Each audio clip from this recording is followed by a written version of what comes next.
গ্রামের দামাল ছেলে থেকে রাজ্যের উপমুখ্যমন্ত্রী। দীর্ঘ রাজনৈতিক লড়াই, সাংগঠনিক পরিশ্রম এবং আদর্শের পথে অবিচল থেকে অবশেষে নতুন দায়িত্বে শপথ নিলেন বিজেপি নেতা দিলীপ ঘোষ।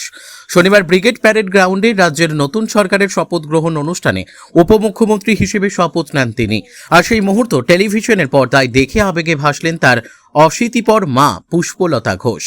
শনিবার দুপুরে শপথ গ্রহণ অনুষ্ঠান ঘিরে যখন রাজ্য জুড়ে উৎসবের আবহ, তখন ঝাড়গ্রাম শহরে মেয়ের বাড়িতে বসে ছেলের শপথ গ্রহণ অনুষ্ঠান দেখছিলেন পুষ্পলতা দেবী।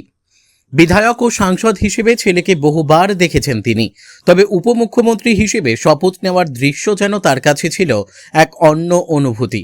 টিভির পর্দায় সেই দৃশ্য দেখতে দেখতে বারবার আবেগ আপ্লুত হয়ে পড়েন তিনি। একসময় গ্রামের দামাল ছেলে হিসেবেই পরিচিত ছিলেন দিলীপ ঘোষ। মাত্র 22 বছর বয়সে বাড়ি ছেড়ে রাষ্ট্রীয় স্বয়ংসেবক সংঘের প্রচারক হিসেবে বেরিয়ে পড়েন। এরপর নকশাল আন্দোলনের উত্তাল সময় পেরিয়ে দীর্ঘদিন ধরে রাজ্যের রাজনৈতিক ময়দানে সক্রিয় ভূমিকা পালন করেন। তৃণমূল কংগ্রেসের বিরুদ্ধে রাজনৈতিক লড়াইয়ে মাটি কামড়ে সংগঠন গড়ে তুলতে গুরুত্বপূর্ণ ভূমিকা নিয়েছিলেন তিনি। এবারের বিধানসভা নির্বাচনে পশ্চিম মেদিনীপুর জেলার খড়গপুর সদর কেন্দ্র থেকে বিজেপির প্রার্থী হিসেবে জয়ী হন দিলীপ ঘোষ। এর আগে 2016 সালে একই কেন্দ্র থেকে প্রথমবার বিধায়ক নির্বাচিত হয়েছিলেন তিনি। পরে 2019 সালের লোকসভা নির্বাচনে মেদিনীপুর কেন্দ্র থেকে সাংসদ হন। যদিও 2024 সালের লোকসভা নির্বাচনে দুর্গাপুর কেন্দ্র থেকে প্রতিদ্বন্দ্বিতা করে পরাজয়ের মুখ দেখতে হয়েছিল তাকে, তবে রাজনৈতিক লড়াই থেকে পিছিয়ে যাননি। 2026 সালে ফের খড়গপুর সদর কেন্দ্র থেকে জয়ী হয়ে এবার সরাসরি উপমুখ্যমন্ত্রীর আসনে পৌঁছলেন তিনি।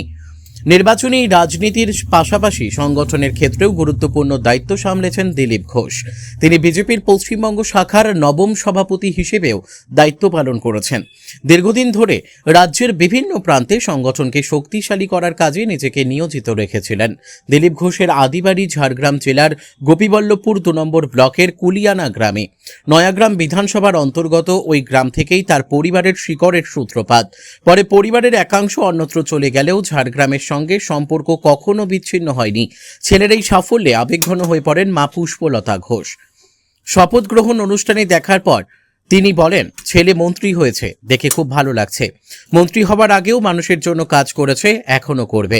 অনেকদিন আগে বাড়ি ছেড়ে চলে গেলেও মাঝে মধ্যেই বাড়ি আসতো। আমার ছেলে যে কর্ম করার জন্য গিয়েছে সেই কর্ম পূর্ণ করবে। ও দেশের জন্য সবকিছু করতে পারে। মায়ের কণ্ঠে ছিল গর্ব, আবেগ এবং আশীর্বাদের মিশেল। দীর্ঘ রাজনৈতিক জীবনের নানা উত্থান পতনের সাক্ষী থাকা সেই মা আজ ছেলের উপমুখ্যমন্ত্রী হওয়ার খবরে আবেগে আপ্লুত। ঝাড়গ্রামের বাড়িতেও এদিন যেন উৎসবের আবহ তৈরি হয়। কেমন লাগছে? ভালো লাগছে। কত খুশি আপনি ছেলে মন্ত্রী? আমি খুব আনন্দিত। দিলীপ দা, ছোটবেলা যদি একটু বলেন আমাদের।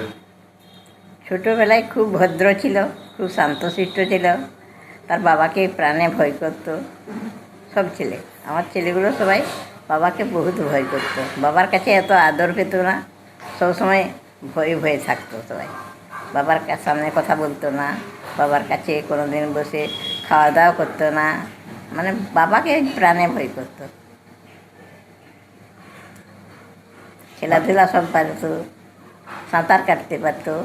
আমাদের কাছে নদী আছে, নদীতে সাঁতার কাটতো, মানে সব কিছু পারতো। কোনো জিনিসটা পারে না বলে নাই।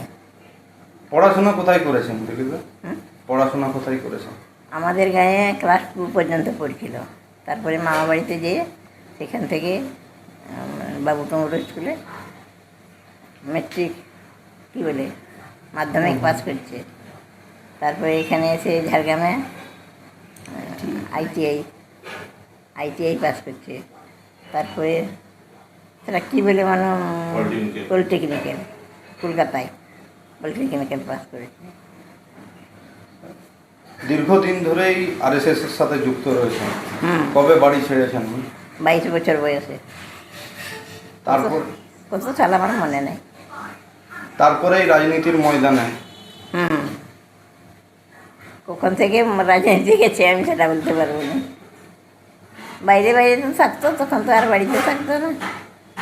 যেই বাড়ি ছেড়েছে সেই যে বাড়ি ছেড়েছে, কোনোদিন শেখ রতনের রিপোর্ট, পিবি নিউজ।